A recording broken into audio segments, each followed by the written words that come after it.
സംഭവം വസ്തുതകളും വിഷയങ്ങളും അവതരിപ്പിക്കുന്നതിന് ഞാൻ എതിരൊന്നുമല്ല, അതൊക്കെ അവതരിപ്പിക്കും. പക്ഷേ തെറ്റിദ്ധാരണ പരത്തുന്ന ഈ പ്രചരണം ഇവിടെ പച്ചക്കള്ളം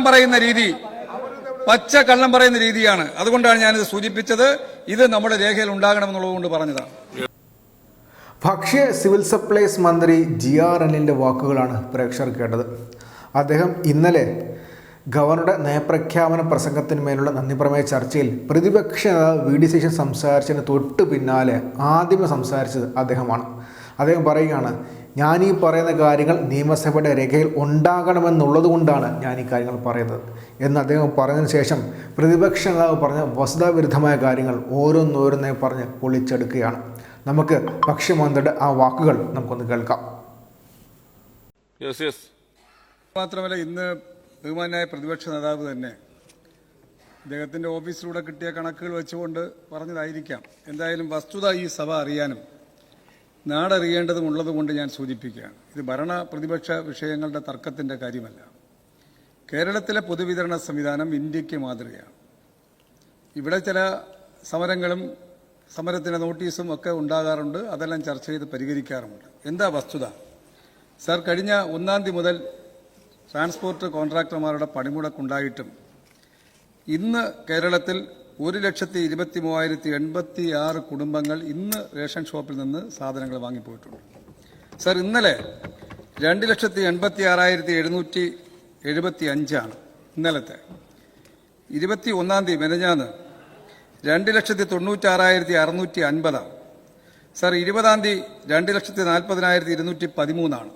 ഇത്ര ഈ ഒരു മാസത്തെ ഇന്ന് 22 കഴിയുമ്പോൾ 50,84,598 കുടുംബങ്ങൾ, 53.62% ആളുകൾ ഈ കേരളത്തിലെ റേഷൻ ഷോപ്പിൽ നിന്ന് റേഷൻ വാങ്ങി, അരി വാങ്ങി കൃത്യമായി പോവുകയാണ്. പണിമുടക്കൊക്കെ ഉണ്ടെങ്കിലും അതിനനുസൃതമായ സ്റ്റോക്ക് സംവിധാനങ്ങൾ ഏർപ്പെടുത്തിയത് കൊണ്ടാണ്, ഫലപ്രദമായിട്ടുള്ള പൊതുവിതരണ സംവിധാനമായതുകൊണ്ടാണ് ഇത് നമുക്ക് നടത്താൻ കഴിഞ്ഞത്. സാർ, ഞാൻ ഒരു കാര്യം കൂടെ ഈ സഭയുടെ ശ്രദ്ധയിൽ കൊണ്ടുവരികയാണ്.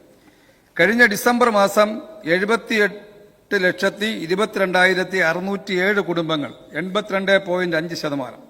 നവംബർ മാസത്തിൽ 78,599 കുടുംബങ്ങൾ, 82.38%. സെപ്റ്റംബർ മാസം 80,00,000. സാർ, ഇങ്ങനെ ഓരോ മാസം എടുത്താലും 82, 84, 85% വരെ ജനങ്ങൾ കൃത്യമായി റേഷൻ ഷോപ്പിൽ നിന്ന് ഭക്ഷ്യധാന്യം വാങ്ങുകയാണ്. സാർ, മുൻഗണനാ കുടുംബങ്ങൾ, BPL കുടുംബങ്ങൾ 98-99% കുടുംബങ്ങൾ കൃത്യമായി റേഷൻ വാങ്ങിപ്പോകുന്ന ഒരു സംവിധാനം കേരളത്തിലുള്ളപ്പോൾ ആ സംവിധാനത്തെ, പൊതുവിതരണ സംവിധാനത്തെ, രാജ്യത്തിന് മാതൃകയായിട്ടുള്ള പൊതുവിതരണ സംവിധാനത്തെ ഈ സഭയിലൂടെ കേരളത്തിലെ ജനങ്ങളുടെ മനസ്സിൽ തെറ്റിദ്ധാരണ പരത്തുന്ന ഈ പ്രസ്താവന സ്ഥിരമായി ഉണ്ടായതുകൊണ്ടാണ് ഇത് സാർ ഞാൻ സൂചിപ്പിച്ചത്. സാർ, ഒരു കാര്യം ഞാൻ സൂചിപ്പിക്കുകയാണ്. ഈ ഗവൺമെന്റ് കഴിഞ്ഞ 3.5 വർഷത്തിനുള്ളിൽ 4,59,578 കുടുംബങ്ങൾക്ക് മുൻഗണനാ കാർഡ്, BPL കാർഡ് കൊടുത്ത ഗവൺമെന്റാണ്. സാർ, ഈ ഗവൺമെന്റ് കേരളത്തിലെ മുഴുവൻ ആളുകളുടെ കൈകളിലും റേഷൻ കാർഡ് എത്തിക്കാൻ വേണ്ടി പരിശ്രമിച്ചതിന്റെ ഫലമായി 5,12,521 കുടുംബങ്ങൾക്ക് പുതിയ റേഷൻ കാർഡ് കൊടുത്ത ഗവൺമെന്റാണ്. സംഭവം വസ്തുതകളും വിഷയങ്ങളും അവതരിപ്പിക്കുന്നതിന് ഞാൻ എതിരൊന്നുമല്ല, അതൊക്കെ അവതരിപ്പിക്കും. പക്ഷേ തെറ്റിദ്ധാരണ പരത്തുന്ന ഈ പ്രചരണം ഇവിടെ പച്ചക്കള്ളം പറയുന്ന രീതിയാണ്. അതുകൊണ്ടാണ് ഞാനിത് സൂചിപ്പിച്ചത്. ഇത് നമ്മുടെ രേഖയിൽ ഉണ്ടാകണമെന്നുള്ളതുകൊണ്ട് പറഞ്ഞതാണ്.